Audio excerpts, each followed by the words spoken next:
Episode की starting में हमको दिखाया जाता है कि जिनवू जिनू के साथ डंजन में होता है और हम देखते हैं कि जिनवू के शैडो सोल्जर्स ही सभी बीस्ट को मार रहे होते हैं और जिनवू तो आराम से बैठा हुआ होता है और जिनू ये चीज देखकर बहुत ही ज्यादा शॉक हुआ होता है और जिनू बोलता है कि ये क्या चीज है सर। और जिनवू बोलता है कि अरे हाँ, मैं तो तुमको ये बताना ही भूल गया, ये मेरी एक स्किल है पर लेकिन ये मेरे लिए एक्सप्लेन करना थोड़ा सा डिफिकल्ट होगा। और हम देखते हैं कि जिनू के शैडो सोल्जर्स सभी बीस्ट को हरा देते हैं और क्रिस्टल को इकट्ठा करना शुरू कर देते हैं और जिनू रोकर बोलता है कि कम से कम मुझे क्रिस्टल्स को तो कलेक्ट करने दो। और तभी एक सोल्जर आता है और उसको क्रिस्टल दे देता है और तभी सीन शिफ्ट होता है और हमको एक बंदे का सीन दिखाया जाता है और उसने सभी बंदों को मार दिया होता है पर लेकिन एक बंदा भी जिंदा होता है और वो बंदा काफी ज्यादा डरा हुआ होता है और वो बंदा बोलता है कि मैं मैजिक बीस्ट नहीं बल्कि मैं एक ह्यूमन हूँ। और अगले सीन में हम देखते हैं कि जिनू और जिनू ने अपना क्वेस्ट कंप्लीट कर लिया होता है और वो पार्टी कर रहे होते हैं और जिनू बोलता है कि हमारे 90 क्वेस्ट मिशन कंप्लीट हो चुके हैं, वैसे तुम आगे क्या करना चाहते हो। और जिनू बोलता है कि मुझे गिल्ड मास्टर का लाइसेंस चाहिए जिसके लिए मैं अपने फादर से इसके बारे में बात करूंगा। और जिनू बोलता है कि वैसे तुम्हारा क्या प्लान है आगे। और जिनू बोलता है कि तुम मुझे कुछ दिनों के लिए कांटेक्ट नहीं कर पाओगे क्योंकि मैं कहीं जा रहा हूँ। और तभी जिनू बोलता है कि अगर मैं तुमको नहीं पसंद हूँ तो तुम सीधा मेरे मुंह पर बोल सकते हो, फिर मैं आपको कभी परेशान नहीं करूंगा। और फिर जिनू बोलता है कि मेरा बड़ा भाई मुझसे 10 साल बड़ा है और वो मुझे बिल्कुल भी पसंद नहीं करता है, हम दोनों ने आज तक बैठकर कभी भी बात नहीं की है, काश आप मेरे भाई होते। और हम देखते हैं कि जिनू उसको बोलता है कि चलो ठीक है, आज से तुम मेरे छोटे भाई हो। और हम देखते हैं कि जिनू ये चीज सुनकर इमोशनल हो जाता है और तभी सीन शूट होता है। हम देखते हैं कि उस बंदे को पकड़ लिया होता है और दो पुलिस वाले बात कर रहे होते हैं कि ये तो एक फॉरेनर हंटर है और ये बोल रहा है कि ये 10 साल पहले गेट के अंदर बंद हो गया था और ये वहीं पर फंस गया था और अभी ये हाल ही में ही यूनाइटेड स्टेट में गेट ओपन हुआ था और ये उसी के अंदर से निकला है। और दूसरा बंदा बोलता है कि ऐसा भी तो हो सकता है कि ये कोई ह्यूमनॉइड बीस्ट हो और उसने इंसान का रूप ले रखा हो और वो बोल भी सकता हो। और दूसरा पुलिस वाला बोलता है कि इसलिए तो हमने एक ace ranker Hunter Wong Do Su को बुलाया है। और दूसरा बंदा बोलता है कि वैसे इसका नाम क्या है। और एक पुलिस वाला बोलता है कि वैसे इसका नाम प्रोनाउंस करना बहुत डिफिकल्ट है पर लेकिन इसका नाम है संग ड्यू हॉन। और अगले सीन में हम देखते हैं कि जिनू तैयार हो रहा होता है जाने के लिए और जीना बोलते कि तुम कहाँ पर जा रहे हो। और जिनू बोलता है कि मैं एक हफ्ते के लिए ट्रिप पर जा रहा हूँ। और जीना बोलते कि तुम किसके साथ जा रहे हो, क्या तुम अपनी गर्लफ्रेंड के साथ जा रहे हो, तुमने मुझे पहले बताया क्यों नहीं कि तुम्हारी कोई गर्लफ्रेंड भी है। और जिनू बोलता है कि मैं अपने दोस्त के साथ जा रहा हूँ। और अगले सीन में हम देखते हैं कि वो डीमन कैसल के अंदर आ चुका होता है और जिनू बोलता है कि जब मैं सरब्रस से लड़ा था तब तो मेरा लेवल 20 ही था और अब मेरा लेवल उससे भी ट्रिपल हो चुका है, तो शायद से अब तो ये मेरे लिए इजी ही होगा। और हम देखते हैं कि जैसे ही वो अंदर आता है उसको एक मिशन मिलता है क्वेस्ट का कि उसको 10,000 डीमंस की सोल्स को इकट्ठा करना होगा। और जैसे वो आगे बढ़ता है वो देखता है कि आगे तो काफी सारे डीमंस होते हैं। और तभी सीन शूट होता है, हमको जीनू का सीन दिखाया जाता है और जीनू के फादर उसको बोलते हैं कि क्या तुम ये चाहते हो कि मैं हमारा गिल्ड तुमको सौंप दूं, क्या तुमको तुम्हारे बड़े भाई जिनसू का प्लान पता है ना, उसके बावजूद भी तुम ये रिक्वेस्ट कर रहे हो। और जीनू बोलता है कि जिनसू का प्लान ये है कि वो किसी बाहर वाले बंदे को गिल्ड मास्टर बनाना चाहता है जो कि हमारी कंपनी के लिए बहुत ज्यादा खतरनाक हो सकता है। और तभी उसके फादर बोलते हैं कि ये हंटर सॉन्ग जिनवू है, वही सॉन्ग जिनवू जो कि डबल डंजन के पास था जिसमें कि वो भी शामिल था जब वोंग डोंग सू की टीम मार दिया गया था और जब सुपर एजेंट डिपार्टमेंट के जो कैदी थे उनकी मौत हुई थी तब भी वो वहीं पर था और वो तीनों इंसिडेंट के बिना किसी जख्म के बाहर आया था। उसने तुम्हारे साथ हर रेड मिशन में पार्टिसिपेट किया है और जो हाल ही में रेड गेट इंसिडेंट हुआ था और उसमें से भी व्हाइट टाइगर गिल्ड जो गई थी उसमें से भी वो ही अकेला वापस आया था कुछ बंदों के साथ। तो मुझे लगता है कि तुमने उसी की हेल्प से गिल्ड मास्टर का लाइसेंस हासिल किया है और तुम चाहते हो कि मैं तुमको गिल्ड मास्टर सौंप दूं। और जीनू बोलता है कि मैं आपसे ये रिक्वेस्ट करता हूँ कि आप मुझे प्लीज यूजिन वाला गिल्ड मुझे दे दीजिए। और उसके फादर बोलते हैं कि चलो ठीक है, मैं चाहता हूँ कि तुम एक ट्राई करो पर लेकिन मेरी एक शर्त है, तुम्हें सॉन्ग जिनू को हमारे गिल्ड के अंदर लाना होगा। मैंने सुना कि व्हाइट टाइगर गिल्ड उसको अपने गिल्ड के अंदर लेकर आना चाहते हैं, तो इसलिए तुमको उनसे पहले सॉन्ग जिनू को हमारी टीम के अंदर लेकर आना पड़ेगा, क्या तुम ऐसा कर सकते हो। और जिनू बोलता है कि हाँ बिल्कुल। और तभी सीन शूट होता है, हम देखते हैं कि जिनू ने काफी सारे डीमंस को मार दिया होता है और वो देखता है कि मैं इनकी सोल को एक्सट्रैक्ट नहीं कर सकता हूँ। और तभी उसको एक गेट पास मिलता है सेकंड फ्लोर पर जाने के लिए और वो देखता है कि ये गेट तो बहुत ज्यादा दूर है जिसकी वजह से वो आइस बियर के बॉस को समन कर लेता है। और तभी उसके सामने काफी सारे डीमंस आ जाते हैं और जिनवू उसके ऊपर बैठ जाता है और हम देखते हैं कि वो आइस बियर तो उनको कुचलता हुआ आगे ही बढ़ता जाता है। और तभी जिनवू बोलता है कि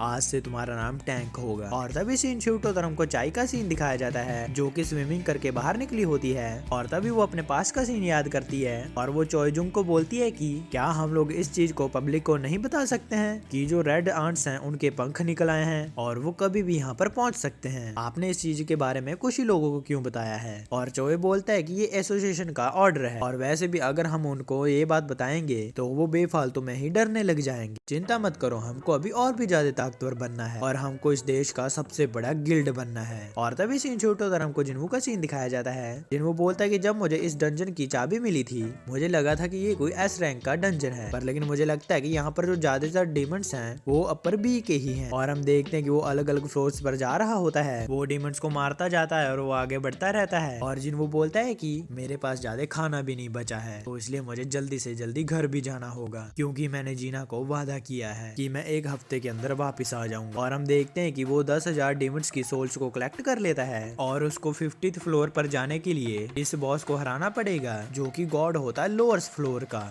और तभी सीन शिफ्ट होकर हमको हान और पाक का सीन दिखाया जाता है जो कि जिन्वू से मिलने के लिए आए होते हैं। और पाक बोलते कि जिन्वू तो घर पर है ही नहीं, उसकी बहन ही थी। और मिस्टर आन बोलते हैं कि जिन्वू शहर से बाहर नहीं गया है, शहर के बीचों बीच जाकर उसकी लास्ट लोकेशन बंद हो गई थी। और पाक बोलते कि आपको कैसे पता इस बारे में? और मिस्टर आन बोलते हैं कि ये मेरी जॉब है। और तभी हमको जिन्वू का सीन दिखाया जाता है, उसने अपनी शैडो आर्मी को समन कर लिया होता है और जिन्वू बोलता है कि बॉस को मेरे ऊपर छोड़ देना और बाकी सभी को तुम संभाल लो। और हम देखते हैं कि वो लोग लड़ना शुरू कर देते हैं और जिन्वू अपने मन में बोलता है कि मेरे नंबर ऑफ सोल्जर्स और मेरे सोल्जर्स की इंटेलिजेंस बहुत बढ़ चुकी है और ये बॉस कब तक वहां पर बैठा रहेगा, ये वहां से हिल क्यों नहीं रहा है। और तभी हम देखते हैं कि वो एकदम से गायब हो जाता है और वो जिन्वू के ऊपर अटैक कर देता है। पर लेकिन हम देखते हैं कि जिन्वू बहुत ही मुश्किल से उसके अटैक को डॉज कर पाता है और हम देखते हैं कि जिन्वू उसको बहुत ही जोर से मुक्का मारता है जिससे कि वो मॉन्स्टर बहुत ही दूर जाता है। और हम देखते हैं कि जिन्वू भी ये चीज देखकर बहुत ही ज्यादा शॉक हो जाता है और तभी वो मॉन्स्टर उड़ते ही चीखने लग जाता है और वो बोलता है कि सैब्रस भी ये स्किल यूज कर रहा था।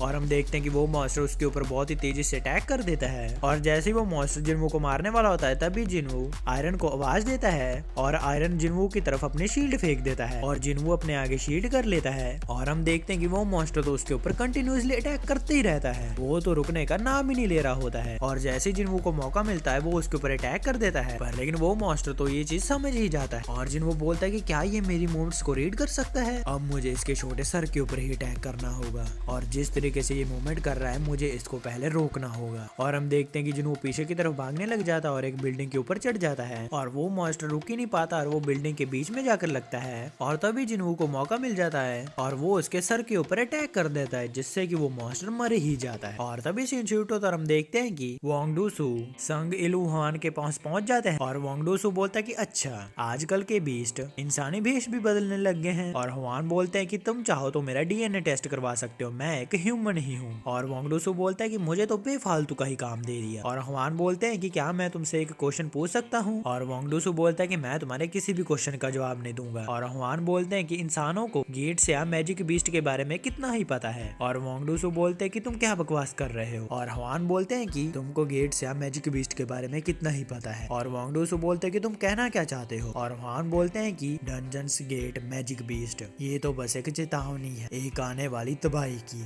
और वांगडूसू बोलता है कि क्या तबाही? और हान बोलते कि हाँ तबाही, आज तक की सबसे बड़ी तबाही और मेरा बस एक ही गोल है उस तबाही को रोकना। और वांगडूसू बोलते कि अपनी बकवास बंद करो, तुमको पता भी है कि इस दुनिया में कितने सारे हंटर्स हैं, अगर हमने सारे के सारे हंटर्स को इकट्ठा कर लिया। और वान बोलते हैं कि तुम चाहे कितने भी बंदे इकट्ठा कर लो पर लेकिन उस तबाही को नहीं रोक पाओगे, वो सब खा लिए जाएंगे और खत्म कर दिए जाएंगे। हाँ पर लेकिन तुम्हारे अंदर थोड़ी बहुत ताकत है। और वांगडूसू को ये चीज सुनकर बहुत गुस्सा आता है और वांगडूसू बोलते कि वैसे तुम्हारे जैसे मैजिक बीस्ट का भी एक नाम है और यहाँ पर लिखा हुआ तुम्हारे बीवी और बच्चे भी हैं, क्या तुमको तुम्हारे बेटे का नाम याद है? और वान बोलते हैं कि मेरे बेटे का नाम संग जिन्वू है। और मिस्टर वान बोलते हैं कि तुम्हारे अंदर इतना मर्डरस इंटेंट क्यों है? और वांगडूसू बोलता है कि मैंने तुमको कहा ना कि मैं तुम्हारे किसी भी सवाल का जवाब नहीं दूंगा। और मिस्टर वान बोलते कि मुझे बताओ। और वांगडूसू बोलता कि मैं तुमको सिर्फ एक ही चीज बता सकता हूँ कि तुम्हारा बेटा मारा जा चुका है, क्या तुम्हारे कोई आखिरी वर्ड्स हैं? क्योंकि तुम उसको नर्क में जाकर मिल सकते हो। और हम देखते हैं कि उनकी मैजिक पावर दोनों की बाहर आने लग जाती है और तभी सीन शूट होकर हमको जिन्वू का सीन दिखाया जाता है और हम देखते हैं कि उसकी आर्मी आगे बढ़ रही होती है और वो आगे वाले फ्लोर्स पर आकर स्केलेटन किंग को भी हरा देता है। और तभी सीन शूट होकर हम देखते हैं कि यहाँ पर एक बिल्डिंग के अंदर आग लग चुकी होती है और वो गिर पड़ी होती है और कुछ बंदे बात कर रहे होते हैं कि मैंने सुना था जब एस रैंक हंटर से लड़ते हैं तो उनकी पावर से आसपास के एरिया में तबाही मच जाती है। हम तो लकी थे जो यहाँ पर थे ही नहीं। पलक झपकते ही लड़ाई शुरू होगी और खत्म भी हो गई और वोंग डूसू हार गए। और तभी सीन शूट होकर हम देखते हैं कि जिनवू का खाना खत्म हो चुका होता है और जिनवू बोलता है कि मैं अभी 75th फ्लोर पर हूँ और 25 फ्लोर और बचे हैं। मुझे और भी आगे जाना है पर लेकिन मेरे पास इतना टाइम नहीं है। और ये मुझे इयररिंग मिला था बिग बॉस से जो कि 50th फ्लोर पे था और ये नेकलेस मुझे उस स्केलेटन से मिला था और ये दोनों ही आइटम्स के बहुत अच्छे इफेक्ट्स हैं। और डिस्प्ले के हिसाब से मुझे लगता है कि एक और बॉस बचा है। और मुझे एवरेस्ट गिलास भी मिला था जो कि काफी कमाल का है पर लेकिन मेरे किसी भी काम का नहीं है तो इसलिए मैं इसको किसी को दे दूंगा। हाँ, अगर ये मेरे मैजिक सोल्जर्स के पास होगा तो उनकी ताकत भी बढ़ जाएगी। और मुझे कर्स्ड रैंडम लूट बॉक्स भी मिला था जो कि मैंने क्वेस्ट रिवर्ड्स में चूज किया था लेकिन मैं तो इसको अभी लगा ही नहीं सकता हूँ तो इसलिए मुझे इस चीज के लिए बहुत बुरा लग रहा है। और मुझे ये एक की भी मिली थी